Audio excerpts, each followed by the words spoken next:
Growing up in a small town on the outskirts of Kyoto, I had always heard whispered stories of Kuchisake-Onna, the slit-mouthed woman. My friends and I would share these tales during sleepovers, daring each other to walk alone at night and test the legend's truth. We would laugh nervously, trying to convince ourselves it was all a joke. But deep down, the thought of her sent shivers down our spines. One autumn evening, I worked late at the corner bookshop. The streets were damp from earlier rain, their stone paths glistening under dim streetlights. The last bus had left, so I walked home, my umbrella barely shielding me from the fine drizzle that returned. The air was sharp with the metallic tang of wet leaves and cold wind. As I passed under a cherry blossom tree, now bare in the chill of fall, I heard the faint, rhythmic sound of footsteps behind me. They matched my pace perfectly. I sped up, hoping it was just another late-night wanderer. But the footsteps grew louder, closer, until they stopped abruptly when I did. "Am I beautiful?" The voice was gentle but chilling. I turned around slowly, pulse racing, and saw her. A woman stood under the dim glow of a street lamp, her figure partially obscured by mist. She wore a beige trench coat and a surgical mask, her long black hair dripping with rainwater.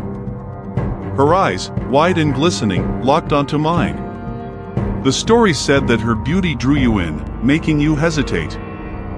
I felt paralyzed, my breath coming in shallow gasps. She stepped closer, water pooling at her feet. Her hand reached for the mask. "Am I beautiful?" she asked again, her tone sharper now, almost desperate. Before I could stop myself, I nodded weakly. A brief flicker of satisfaction crossed her eyes as she pulled down the mask, revealing her true face. The jagged gash stretched from ear to ear, twisted into an impossibly wide smile. Her mouth was dark, with jagged teeth like broken glass. "What about now?"